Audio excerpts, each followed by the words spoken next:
Friends, the Ayurvedic mentor YouTube चॅनलमध्ये आपलं स्वागत आहे. आपण लास्ट लेक्चरमध्ये पदार्थ पेपर 2चा आपण कार्यकारण सिद्धांत बघत होतो. तर कार्यकारण सिद्धांत इम्पॉर्टंट टॉपिक आहे. याच्यावर आपल्याला एक LQ आणि एक SQ विचारला जातो आणि 2-3 आपल्याला त्याच्यावर MCQ पण विचारलं जातं. ठीक आहे, महत्त्वाचा टॉपिक आहे. यामध्ये आपण लास्ट इयरला आलेले क्वेश्चन, इम्पॉर्टंट सर्व जे क्वेश्चन होऊ शकतात ते आपण सर्व पाहिलेले. तर त्याचं मी सोल्युशन तुम्हाला व्यवस्थित दिलेलं आहे, नोट्समध्ये व्यवस्थित समजून सांगितलेलं आहे. आणि परिचय, मेन आन्सर आणि निष्कर्ष हे आता तुमच्या माइंडमध्ये फिक्स झालं पाहिजे. ठीक आहे, आणि तुम्हाला याचे इतके एक्झाम्पल मी देते, एवढ्या पद्धतीने सांगते, तर तुम्हाला आत्तापर्यंत तुम्ही जर का व्यवस्थित फॉलो केलं असेल, व्यवस्थित रीड केलं असेल, तर तुम्हाला त्या गोष्टी कळायलाच इझी जातील. ठीक आहे, आणि तुम्हाला पेपरमध्ये अजून व्यवस्थित प्रेझेंट करता येईल. ठीक आहे, आपण फर्स्ट लेक्चरमध्ये आपण कार्यकारण काय, कार्यकारण सिद्धांत काय, त्याचं आयुर्वेदात महत्त्व काय, हे सर्व आपण त्याच्या व्याख्या, लक्षण, प्रकार आपण सर्व इम्पॉर्टंट टॉपिक बघितलं. आता यामध्ये नाही का एक SQ म्हणून आपल्याला विचारतात काय, एक तर तुम्हाला कार्यकारणच्या व्याख्या वगैरे असं शॉर्टकटमध्ये SQ विचारू शकतात, किंवा चान्सेस येतं की तुम्हाला एखादा वाद विचारू शकतात. जे वाद आपण दर्शनशास्त्राचे तुम्हाला माहिती आहे की प्रत्येक दर्शनानं काहीतरी वाद मानलेले ते कोणी सत्कार्यवाद मानला, कोणी असत्कार्यवाद मानला, कोणी परिणामवाद मानला, कोणी परमाणुवाद मानला, कोणी अनेकांतवाद मानला. तर हे सर्व जे वाद येतं हे सर्व आपल्याला पेपर 1मध्ये दर्शनाने मांडले, पण आपल्याला पेपर 2मध्ये पदार्थाच्या आपल्याला त्याच्यावर SQ विचारला जातो. एक SQ त्याच्यावर विचारला जातो. ते अल्टरनेट त्याची चॉईस आहे. एक तर ते वादवर विचारू शकतात किंवा कार्यकारणचं जे आपण आत्तापर्यंत जे लास्ट लेक्चरमध्ये आपण टॉपिक बघितले त्याच्यावर विचारू शकतात. आता काही LQचे टॉपिक येतं, काही SQचे टॉपिक येतं कार्यकारणवर. तर ते जर का 2 टॉपिक मिळून जर का एकात टाकलं तर ते LQसाठी विचारू शकतात, किंवा एखादा सेपरेट करून ते SQसाठी पण विचारू शकतात. ठीक आहे, ते त्यांचं मत आहे, काय त्यांना काय विचारायचं, किंवा 2 वाद मिळून ते LQ पण टाकू शकतात. तर त्यांच्या हिशोबावर आहे की कार्यकारण सिद्धांतावर काय टाकायचं. बट मोस्टली एक्सपेक्टेड आहे की ते कार्यकारण सिद्धांतवरच आपल्याला LQ देतील. आपल्याला वादावर आपल्याला LQ येणार नाही, वादवर आपल्याला SQच विचारतील. ठीक आहे, तरी आपण तयारीत राहायचं की काही जरी विचारलं तर आपल्याला आलं पाहिजे. तर म्हणून आता आपण बघणार आहोत परिणामवाद आणि त्याच्या आयुर्वेदातील महत्त्व वर्णन करा. तर हा प्रश्न आपल्याला लास्ट इयरला आलेला आहे, लास्ट इयर म्हणजे प्रिव्हियस इयरला आलेला आहे. लास्ट इयरला आपल्याला अनेकांतवाद विचारला होता. ठीक आहे, तर आता हा क्वेश्चन कोणता आहे, हा विंटर 2023मधला क्वेश्चन आहे. ठीक आहे, आता त्याचं बघू आपण की कसं सॉल्व करायचं. मी पेपरात आलं तर कसं लिहायला पाहिजे होतं, कसं लिहिणं अपेक्षित आहे. ठीक आहे, तर परिचय. परिणामवाद हा भारतीय तत्त्वज्ञानातील एक महत्त्वाचा सिद्धांत आहे, जो कार्यकारण या संकल्पनेवर आधारित आहे. इझी आहे काय, अवघड आहे का, नाही. नंतर ते परिणाम म्हणजे काय, बदल किंवा परिणिती. तर वाद म्हणजे काय होते, सिद्धांत किंवा तत्त्वज्ञान. या सिद्धांतानुसार कोणत्याही गोष्टीत काहीतरी बदल होतो आणि त्यातून नवीन अवस्था निर्माण होते. कोणत्याही व्याधी किंवा उपचार याच्या प्रभावाचा अभ्यास करताना परिणामवाद विचारात घेतला जातो. तर हे झालं इंट्रोडक्शन. ठीक आहे, इंट्रोडक्शन तुम्हाला लिहायचं. नंतर याचं परिणामवादाचे तत्त्वज्ञान किंवा परिणामवादाचे तत्त्वज्ञान काय, कशावर आधारित आहे, त्याचं काय म्हणणं आहे. तर परिणामवाद हा न्याय, वैशेषिक आणि सांख्य या तत्त्वज्ञानामध्ये महत्त्वाचा मानला आहे. तर कोणी मांडलेला आहे, न्याय, वैशेषिक आणि सांख्यमध्ये. कोणता परिणामवाद. ठीक आहे, हा वाद असे सांगतो की कोणताही परिणाम हे केवळ योगायोगाने होत नाही, तर त्यामागे कोणते तरी विशिष्ट कारण असते. ठीक आहे, म्हणजे प्रत्येक गोष्टीमागे तिचे कारण आणि परिणाम असते. ठीक आहे, हे कोण सांगितलेलं आहे, परिणामवादाने सांगितलेलं आहे. ठीक आहे, नंतर इथे परिणामवादाचे आयुर्वेदातील महत्त्व आणि त्याचं एकदा पहिल्यांदा आपण उदाहरण बघू. उदाहरण काय त्याचं, की आयुर्वेदात सांगितल्याप्रमाणे अपथ्य आहार सेवन केल्यास शरीरात दोषांची वृद्धी होते आणि त्यामुळे रोग उत्पन्न होतात. ठीक आहे, हेच परिणामवादाच्या सिद्धांतानुसार घडते, की जसं की काहीतरी कारण आहे ना, तेव्हाच काहीतरी कार्य त्याच्यासाठी कार्य उत्पत्ती होते, तर त्याच्यासाठी काही ना काही कारण आवश्यक असते. इथं काय होते, इथं रोग निर्मिती होते, धातूंची दोषाची वृद्धी होते. याचं कारण काय, याचं कारण आहे अपथ्य आहार. ठीक आहे, हे तुम्हाला समजलं पाहिजे. हे काय परिणामवादाचं एक्झाम्पल आहे. ठीक आहे, समजा आपण तर समजा आपण तुम्ही काही पण एक्झाम्पल घेऊ शकता. समजा काही होते तर त्याच्यामागं काही ना काही कारण असेल. जसं आपण समजा कपडे बनवते तर त्याच्यामागं पट हे कारण आहे. ठीक आहे, तर समजा कार्य काय, कपड्याची निर्मिती करणे, पण त्यासाठी कारण काय, कारण आहे त्याचं धागा. ठीक आहे, तर हे आपण असे एक्झाम्पल तुम्ही लिहू शकता किंवा तुम्ही समजू पण शकता. इझी, जास्त काही हार्ड नाही. तर आता याचे परिणामवादाचे आयुर्वेदातील महत्त्व, की आयुर्वेदात काय इम्पॉर्टन्स आहे. तर आयुर्वेदात परिणामवाद हा रोगनिदान, चिकित्सा आणि संपूर्ण आरोग्य व्यवस्थापनाच्या संदर्भात महत्त्वाचा मानला जातो. आयुर्वेदातील मुख्य तत्वावर परिणामवादाचा प्रभाव स्पष्ट दिसून येतो. म्हणजे जे मेन प्रिन्सिपल येतं कशाचे, आयुर्वेदाचे, त्याच्यावर आपल्याला परिणामवादाचा इफेक्ट दिसतो. ठीक आहे. जसं की पहिला इफेक्ट कशावर दिसतो, दोष धातू मल यांच्या परिणामांचा अभ्यास. तर आपण दोष धातू यांच्या परिणामांचा अभ्यास म्हणजे दोष धातू मलवर याच्यावर परिणामाचा कसा, जसं की वात पित्त कफ या तरी दोषांचा शरीरावर सतत परिणाम होत असतो.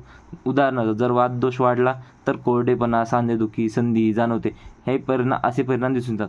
परिणाम म्हणजे काय, कार्य काय आणि कारण काय, हे काय कारण, याच्यासाठी कार्य काय झालं, वात दोष वाढला आणि कोरडेपणा. ठीक आहे.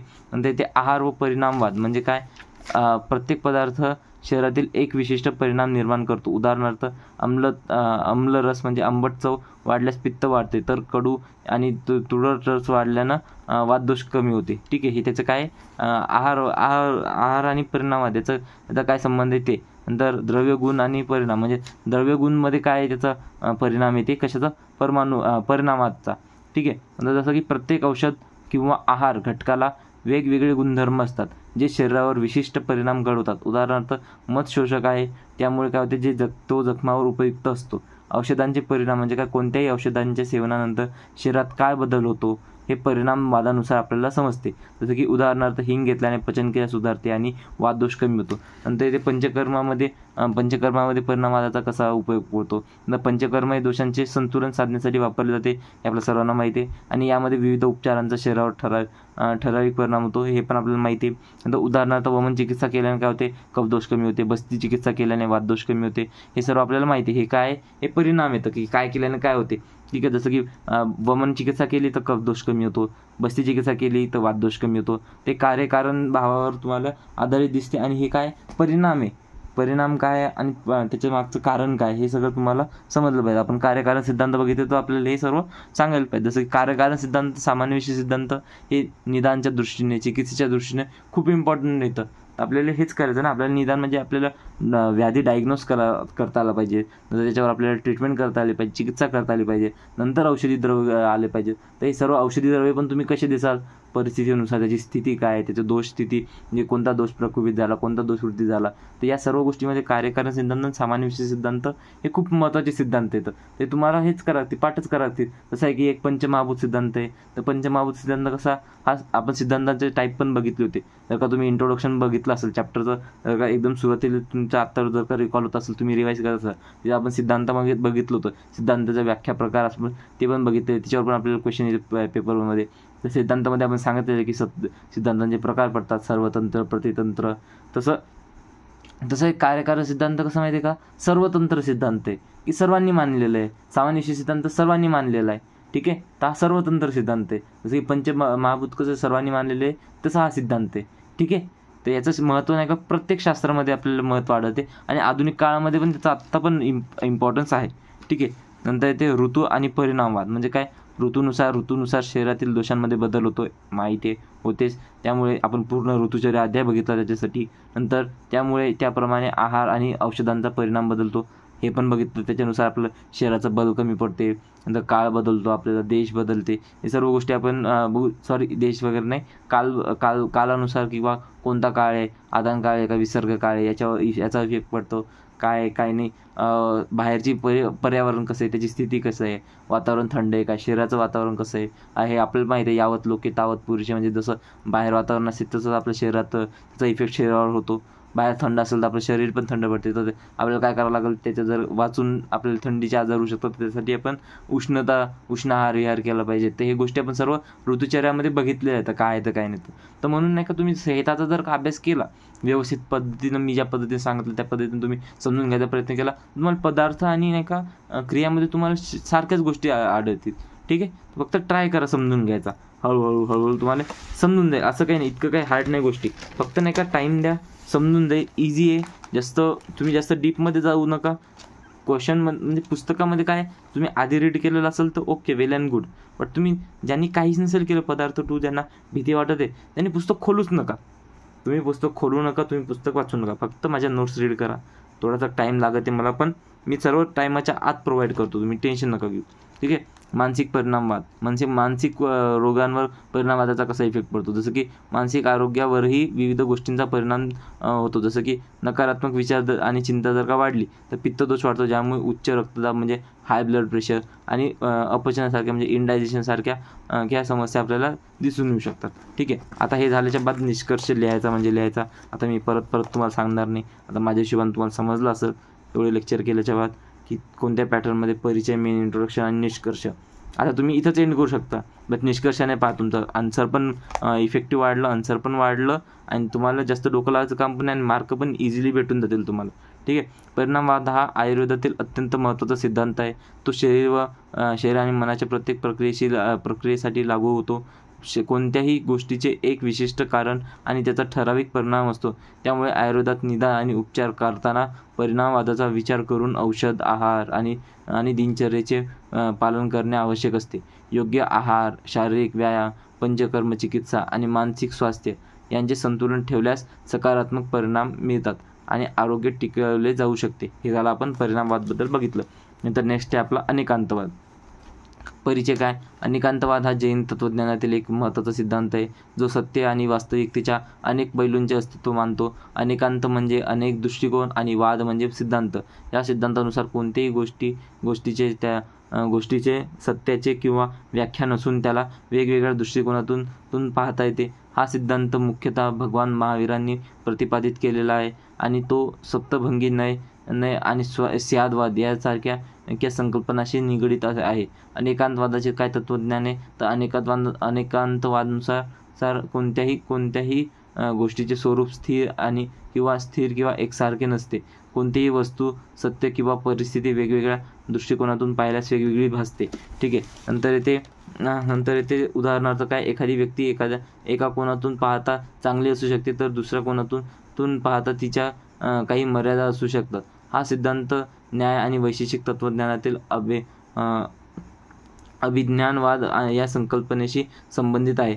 अनेकांतवाद आपल्याला समजवतो की कोणत्याही वादात किंवा चर्चेत एकाच बाजूने विचार करून निष्कर्ष काढणे चुकीचे असते. म्हणजे आपल्याला सर्व बाजूने विचार करता आला पाहिजे, सर्व बाजूचा आपण विचार केला पाहिजे, वेगवेगळ्या पॉईंट ऑफ व्ह्यून आपण बघितलं पाहिजे एका गोष्टीला.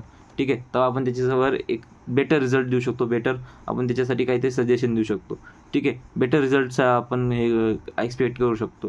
जसं अनेकांतवादाचे महत्त्व काय, आता इम्पॉर्टन्स काय, आपण त्याचं तत्त्वज्ञान बघितलं की अनेकांतवाद काय म्हणते की एका दृष्टीने, भरपूर दृष्टीने, वेगवेगळ्या दृष्टीने विचार करा, अनेक दृष्टीने विचार करा तर तुम्हाला फायदा होईल. त्याची उदाहरणं पण सांगितलं. आता अनेकांतवादाचे महत्त्व काय याचं की सहिष्णुता आणि सहानुभूती. म्हणजे काय, हा सिद्धांत सहिष्णुता वाढवतो आणि विविध मतांचा आदर करायला शिकवतो. त्यामुळे समाजात शांतता आणि समजूतदारपणा वाढतो. की म्हणजे कसं आपण नाही का प्रत्येक कोणत्या गोष्टीचे असो आपण रिस्पेक्ट करायला शिकतो. आपण वेगवेगळ्या जसं आहे तसं आपण त्याला हे करायचं, किंवा एखाद्या मुद्द्यावर नाही का माझं एक वेगळं मत असू शकते, तुमचं एक वेगळं मत असू शकते, अजून तुमच्या फ्रेंड्सचं वेगळं मत असू शकते, आपल्या टीचर लोकांचं, आपल्या पॅरेंट्सचं वेगवेगळं मत असू शकते. बट ते प्रत्येक मताचा आपण नाही का आदर केला पाहिजे. हे आदर केव्हा होईल तुम्हाला, हे केव्हा तुम्ही एक्सपेक्ट करसाल. आता कधी काय होते, जे घरचे आपल्याला सांगतात ते कधी आपल्याला पटत नाही, कधी आपण जे सांगतो ते घरच्याला पटत नाही. पण असं नाही ना, याचा अर्थ असा नाही ना की तुम्ही चुकीचे हा किंवा ते चुकीचा. ते अशा काही गोष्टी येतात, त्यांचे असे काही अनुभव येतं जे त्यांना त्यांचा दृष्टिकोन जसा बनलेला आहे त्या गोष्टीप्रती, तर त्या गोष्टीप्रती तुमचा दृष्टिकोन वेगळा आहे. जसं की आपण म्हणतो ना, किंवा एज डिफरन्स, एज गॅप. ते एज गॅप नाही, हे याच्यात तुम्ही जर का बघितलं तर त्यांच्या जागेवर ते बरोबर राहतात, आपल्या जागेवर आपण बरोबर राहतो. तर हे सर्व काय आहे, हे वेगवेगळे दृष्टिकोनच आहेत ना. एक गोष्ट तुमच्यासाठी नॉर्मल असू शकते, ती गोष्ट जसं की आपल्यासाठी फोन चालवणं नॉर्मल आहे, कारण की ते आपलं दृष्टिकोन आहे. आपण फोन वेगळ्या दृष्टिकोनानं पाहतो. आणि जे फॅमिली येतं, आपले जे मोठे येतं, आपले जे एल्डर येतं, मम्मी पप्पा येतं, जे मोठे लोक येतं, त्यांचं नाही का त्या गोष्टीकडे पाहण्याचा दृष्टिकोन वेगळा आहे. तर असं होऊ शकते ना, आपण आपल्या विचारांचं मतभेद येते. पण याचा अर्थ असं नाही की बा तुमचा विचार चुकीचा किंवा तुमचा वाईट किंवा निकृष्ट दर्जाचा, हे आपण नाही विचार करू शकत ना. तर अनेकांतवाद हे सांगते. तर तुम्हाला जर का समजलेलं असलं ना, तर तुम्ही नाही का व्यवस्थित तुम्ही लिहू शकता ना पेपरमध्ये. एवढा टॉपिक मी बोलते, हे समजून सांगते की तुम्ही नाही का पुस्तकाच्या भाषेत नाही का लर्न करण्याच्या मागं नका लागू. अनेकांतवाद 2-4 वेळेस बसा, घोकत बसा. अच्छा, अनेकांतवाद हे म्हणते, अनेकांतवाद असं म्हणते, अनेकांतवाद तसा म्हणते. अनेकांतवाद समजून घ्या ना, परिणामवाद समजून घ्या ना. हे काय आहे तर परिणाम काय म्हणते, किंवा प्रत्येक गोष्टीसाठी काही ना काही जे पण होते त्याच्या मागं काही ना काही कारण राहते. तर हे तर आपल्याला माहीतच आहे ना. आता आपल्या जीवनात ज्या पण गोष्टी घडतात त्याच्या मागं काही ना काही कारण आहे ना. तर तेच फक्त आपल्याला शब्दात व्यवस्थित मांडायचं. तर त्यात इतकं काही अवघड गोष्ट नाही ना. तुम्ही जर काय अवघड करून घेसाल ना तर खूप अवघड होईल.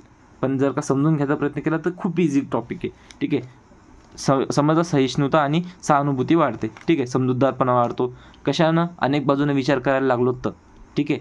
नंतर विज्ञान आणि तंत्रज्ञानामध्ये कसं महत्त्व आहे? आधुनिक विज्ञानातही अनेकवादांचे महत्त्व आहे. कारण सत्य हे कालसापेक्ष असते. संशोधनाच्या विविध दृष्टिकोनातून विश्लेषण केल्याने अधिक अचूक निष्कर्ष मिळतात. आज असं तुम्हाला माहिती आहे की एखादा समजा आपल्याला जर का काही हे करत आहे, एक्सपेरिमेंट करत आहे किंवा काही आपण स्टडी करत आहे, तर आपण एका बाजूने विचार करतो का? नाही, आपण 100 बाजूने विचार करतो आणि केला पण पाहिजे, करणं अपेक्षित पण आहे. तेव्हा आपल्याला कुठं काहीतरी रिझल्ट भेटत. ठीक आहे. जेव्हा तुम्ही एका गोष्टीला वेगवेगळ्या दृष्टिकोनातून बघता तेव्हा तुम्हाला खूप वेगवेगळ्या गोष्टी, जसं समजा तुम्हाला ती हत्तीची गोष्ट माहिती असेल की आता पॉईंट ऑफ व्ह्यू आहे ना. कोणी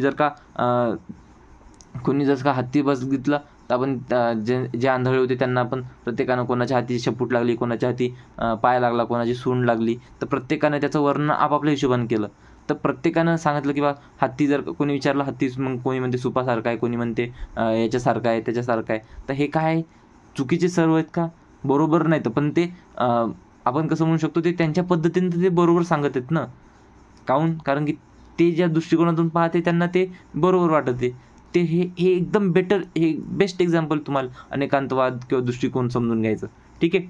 नंतर येते आधुनिक विज्ञान संशोधनाच्या दृष्टीने विश्लेषण अधिक अजून. ठीक आहे. वेगवेगळ्या दृष्टीने विचार केला तर आपण बेटर रिझल्ट करू शकतो, बेटर कन्क्लूड करू शकतो. राजकारण आणि समाजशास्त्र.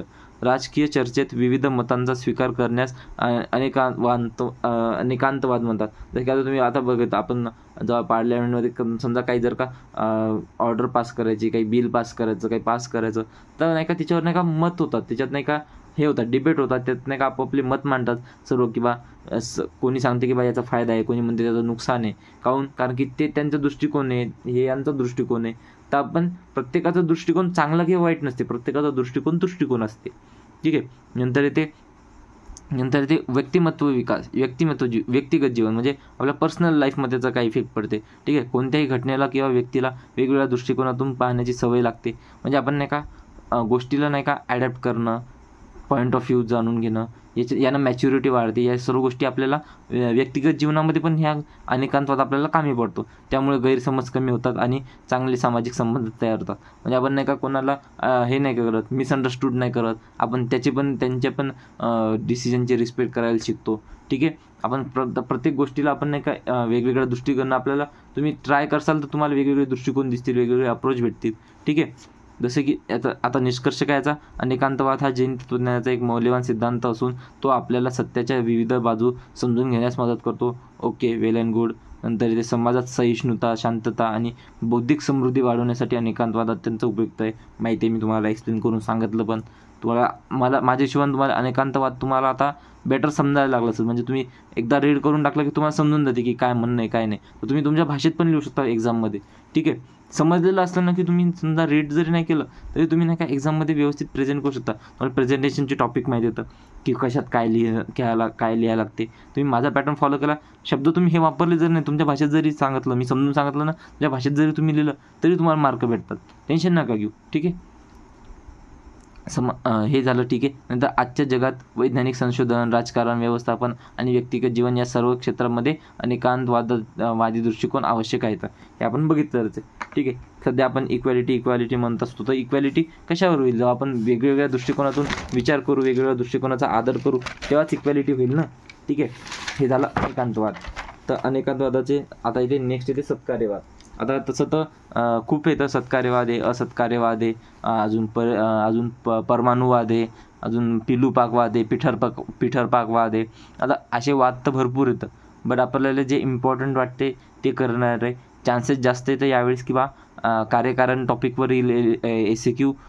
तर पण SAQ जर का याच्यावर आला काय म्हणतात वादावर जरी MCQ आला तरी तुम्हाला सॉल्व्ह करता आला पाहिजे, तर जास्त चान्सेस येतं की सत्कार्यवाद येईल. ठीक आहे, मी जेवढं सांगतो तेवढं करून टाका. बाकी आपण जे लास्ट इयरला आपल्याला परिणामवाद आणि हे आलेलं आहे काय म्हणतात अनेकांतवाद, ते तर आपण बघितलंच. आता बघू सत्कार्यवाद काय. परिचय काय, याचा परिचय काय. सत्कार्यवाद हा भारतीय तत्त्वज्ञानातील एक महत्त्वाचा सिद्धांत असून तो मुख्यतः सांख्य आणि वेदांत तत्त्वज्ञानात आढळतो. कशाला आढळतो. सांख्य आणि वेदांत.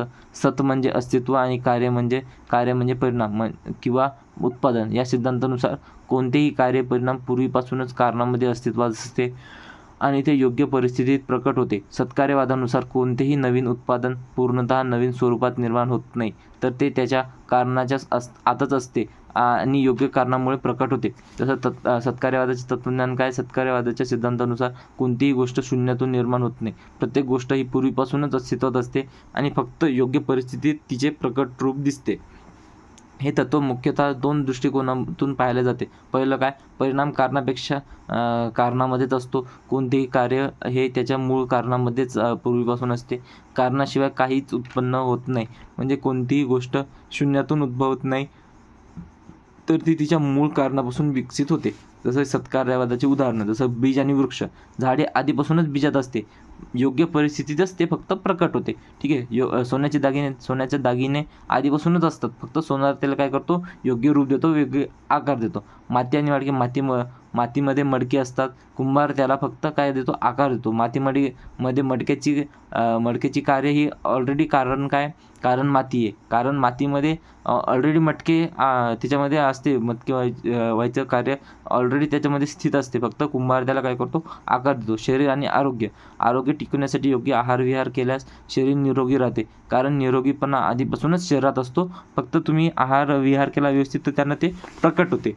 ठीक आहे, त्याची परिस्थिती होते. तसंच सत्कार्यवादाचे महत्त्व काय. तत्त्वज्ञान आणि अध्यात्मामध्ये काय महत्त्व आहे. वेदांत आणि सांख्य तत्त्वज्ञानात हे तत्त्व आत्म्याच्या अनंत अस्तित्वाचे सिद्धांत स्पष्ट करतो. काय सत्कार्यवाद. नंतर इथे विज्ञान आणि नैसर्गिक नियमांमध्ये काय उपयोग आहे त्याचा, की वैज्ञानिक दृष्टिकोनातून कोणतीही ऊर्जा किंवा पदार्थ शून्यातून निर्माण होत नाही, ते केवळ काय होते, बदलते. शिक्षण आणि व्यक्तिमत्व विकासामध्ये काय होते. ज्ञान आणि कौशल्य आधीपासूनच माणसात असतात, योग्य शिक्षणाने ते विकसित होतात. समाजशास्त्र आणि राजकारण. समाजातील बदल पूर्वस्थितीतच असतात आणि योग्य परिस्थितीत ते प्रकट होतात. ठीक आहे, हे झालं त्याचं महत्त्व. नंतर इथे शेवटी निष्कर्ष लिहिणे आवश्यक आहे. MCQ येतं, MCQमध्ये कंटेंट थोडासा हे राहते. तुम्ही मेन कंटेंट जर काय पाहिला तर खूप छोटा राहते, पण निष्कर्ष आणि परिचय. आणि तुम्हाला आत्तापर्यंत कुठं असं वाटलं का किंवा आपण खूप काही शिकलो, खूप काही बर्डन आलं. इझी हे टॉपिक, सिम्पल आहे. फक्त मी प्रेझेंट कसा करते त्याच्यावर डिपेंड करते की तुम्ही किती अंडरस्टँड करता.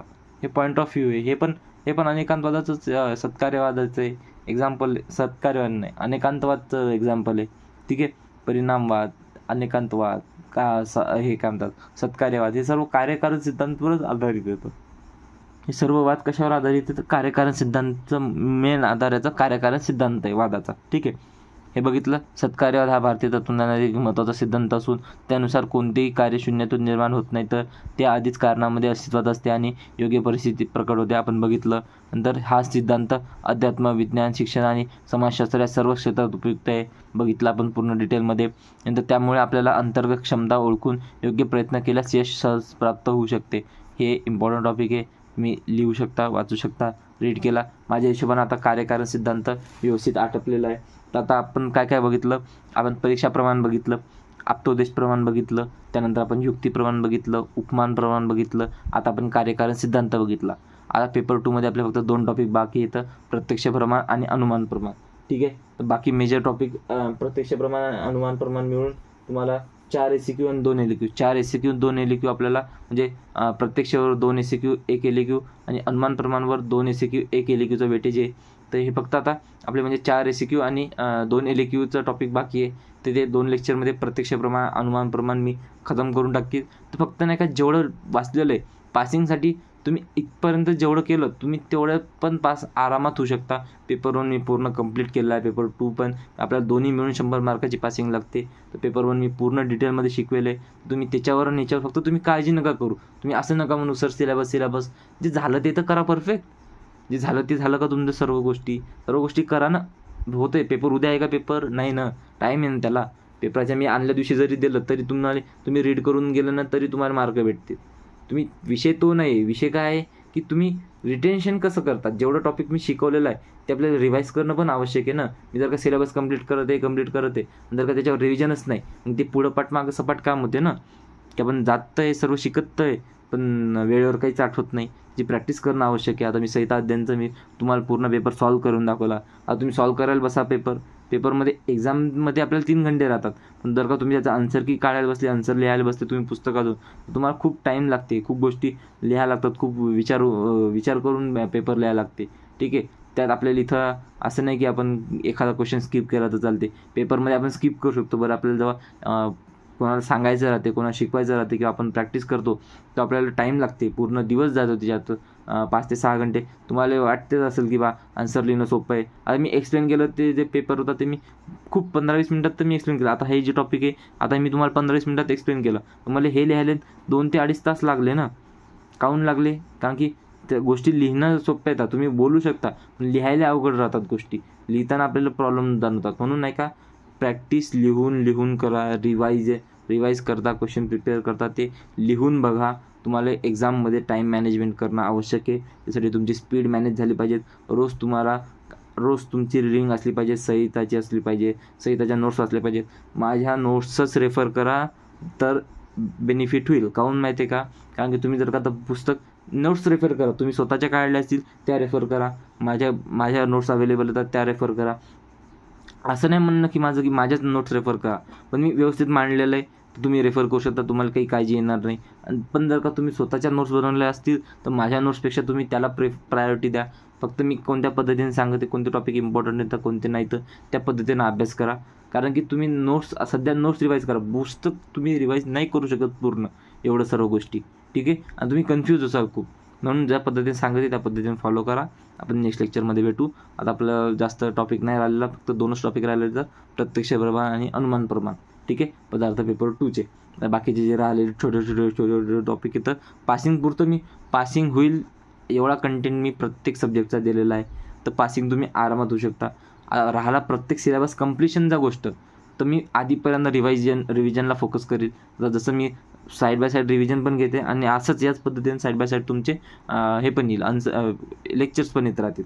ठीक आहे. तर नेक्स्ट लेक्चरमध्ये भेटू. आणि तुम्हाला जर का बेटर अपडेट वगैरे सर्व नोटिफिकेशन काही पाहिजेत असेल तर तुम्ही टेलिग्राम ग्रुप जॉईन करा.